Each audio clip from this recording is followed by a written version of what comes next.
नमस्कार। आज मैं हूँ सुर्खी विधानसभा क्षेत्र में और यहाँ पर मैं बात कर रहा हूँ समाजवादी पार्टी के पूर्व प्रवक्ता यश भारती जी से। बहुत बहुत स्वागत है सर आपका। नमस्कार भैया। तो सर किस तरफ चुनाव प्रचार आप कर रहे हैं? लगातार मैं देख रहा हूँ आपको सुर्खी विधानसभा क्षेत्र में दमदार प्रत्याशियों से मुकाबला है आपका। एक तरफ कांग्रेस है जो पूर्व विधायक हैं और अभी वर्तमान में जो मंत्री हैं बीजेपी के गोविंद सिंह राजपूत। आप अपनी पार्टी को, अपने प्रत्याशियों को किस तरफ देखते हैं? देखिए, सबसे बड़ी बात है कि समाजवादी पार्टी जो खड़ी हुई है चुनाव में, वो अन्याय के खिलाफ खड़ी हुई है।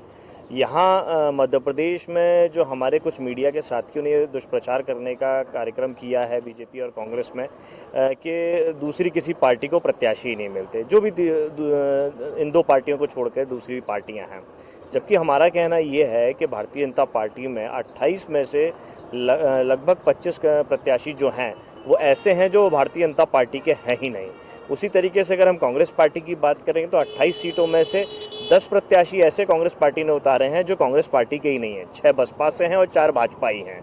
तो जब इन दो बड़ी पार्टी जो एक दावा करती है कि इस देश की सबसे पुरानी राजनीतिक पार्टी है और एक दावा करती है कि विश्व के सबसे ज़्यादा कार्यकर्ता उनके पास हैं, तो दोनों के पास जब प्रत्याशी नहीं है तो हमारे कुछ मीडिया के साथी इस तरीके का जो दुष्प्रचार करते हैं बड़ा दुर्भाग्यपूर्ण है। कहीं ना कहीं मुझे ऐसा लगता है कि मध्य प्रदेश में वो चाहते ही नहीं है कि लोकतंत्र जो है वो ठीक से स्थापित हो। 2 पार्टी सिस्टम रहे, बीजेपी रहे और कांग्रेस रहे, इसीलिए दल बदल वाली स्थिति बन रही है। और आज जो देश में शर्मसार स्थिति मध्य प्रदेश की बनी हुई है, जो 28 सीटों पर उपचुनाव हो रहा है, ये कहीं ना कहीं हमारे मीडिया के साथियों की भी देन है जो लोकतंत्र का चौथा स्तंभ होने का दावा करते हैं। अगर वो लोकतांत्रिक व्यवस्था में रखेंगे तो यहाँ निर्दलीय को भी चुनाव लड़ने का अधिकार है, उसके भी जीत का और उसकी भी हार की बात होनी चाहिए। जो दूसरे राजनीतिक दल हैं उनके भी चुनाव लड़ने की बात होनी चाहिए, उनके जीत और हार की भी बात होनी चाहिए। लेकिन केवल चुनाव को बीजेपी और कांग्रेस तक सीमित कर देना, ये हमारे मीडिया के साथियों का बड़ा दुर्भाग्यपूर्ण कदम है। और लोकतंत्र को सीमित कर देना, चुनाव को सीमित कर देना, लोगों के वोट की ताकत को सीमित कर देना, कहीं ना कहीं वोटर को भी ये प्रभावित किया जाता है कि आपको वोट देना है तो कहीं ना कहीं 2 में से ही चुनना है।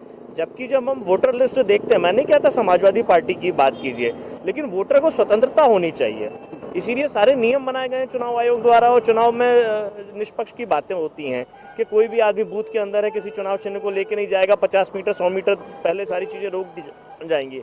लेकिन हमारे मीडिया के साथी अगर इस तरीके से वोटर को प्रभावित करने का काम करेंगे कि आपको वोट देना है तो 2 ही पार्टियों में से दीजिए, तो इतने लंबे प्रत्याशियों की जो सूची बनती है, जो व्यवस्था होती है, जो इतना बड़ा चुनाव खर्च होता है, वो सब बेकार हो जाता है। अच्छे प्रत्याशी अगर चुन के नहीं आएंगे तो यही सारी स्थिति होंगी कि आज जो बीजेपी से लड़ रहा है कल वो कांग्रेस में चला जाएगा, कल जो कांग्रेस से लड़ रहा था वो बीजेपी में चला जाएगा और जो वोटर है वही सबसे ज्यादा लुटता रहेगा और दुखी रहेगा। सुर्खी की बात करें, सुर्खी में भी मैं फिर आपसे जो आप बात कर रहे हैं कि बीजेपी कांग्रेस, समाजवादी पार्टी कहाँ पर खड़ी है? नहीं, मैंने सुर्खी जो समीकरण पूरी 28 विधानसभा पे है, यहाँ सुर्खी पे भी है। पारुल साहू जी कल तक जो भारतीय जनता पार्टी से चुनाव लड़ती थी आज कांग्रेस पार्टी के प्रत्याशी हैं, और गोविंद राजपूत जी जो कल तक कांग्रेस पार्टी के प्रत्याशी थे आज भारतीय जनता पार्टी के प्रत्याशी हैं। तो ये जो दल बदल की राजनीति होने वाली है और जो ये मैंडेट अभी आने वाला है, 28 सीटों में कहीं ना कहीं भाजपा के खाते में भी बहुत सारी सीटें जाएंगी और कांग्रेस पार्टी के भी खाते में बहुत सारी सीटें जाएंगी। तो इस बात की गारंटी क्या ये दोनों राजनीतिक दल देंगे कि अब दल बदल नहीं होगा? ये मैसेज तो आपको भी पहुंचाना है ना। देखिए, जब आप देख रहे हैं कि बीजेपी के लोग कांग्रेस में, कांग्रेस के बीजेपी में आ रहे हैं, आप किस तरह से ये बात जनता तक पहुंचा पा रहे हैं? नहीं, मैं वही बात कहना चाहता हूँ कि ये प्रतिबंध लगाने का काम तो कहीं ना कहीं ये राष्ट्रीय पार्टी को ही करना पड़ेगा। जब आप मजबूत स्थिति में हैं तो मजबूत स्थिति में अपने आप को मजबूत दिखाइए। आप अपने आप को कमजोर दिखा करके बीजेपी वाले कांग्रेस के कैंडिडेट को, कांग्रेस वाले बीजेपी के कैंडिडेट्स को, तो ये लोकतंत्र को खतरा तो ये दोनों राष्ट्रीय पार्टी बन रही हैं। छोटे दल तो छोटी भूमिका में रहेंगे ना, बड़े दल को बड़े भूमिका में आना पड़ेगा। तो बड़े दल अगर बड़ी भूमिका में नहीं है तो हम उन्हीं की बात आपसे कर रहे हैं। मैंने इसीलिए चर्चा छेड़ी इस बात की कि जनता को समझना पड़ेगा कि अगर आप बड़ी पार्टियों के रुझान में रहेंगे और 2 ही पार्टियों में से किसी को चुनेंगे तो आपके वोट को हमेशा इसी तरीके से लूटा जाएगा और कहीं ना कहीं आपकी जेब लुट रही है। ये जो चुनाव में पैसा खर्च हो रहा है ये आपकी जेब पे ही खर्च हो रहा है और काम आपके लिए नहीं होने वाला है, क्योंकि ये जितनी दोनों पार्टियां और इस तरीके के जो प्रत्याशी रहेंगे ये कहीं ना कहीं आपको बेवकूफ़ बना रहे हैं और आप बेवकूफ़ बन रहे हैं उसमें भावनाओं के आधार पे, कहीं किसी और बात के आधार पे। तो मेरा जनता से यही अपील है कि जिसको भी वोट दें अपने लोकतांत्रिक अधिकारों का सही तरीके से इस्तेमाल करें।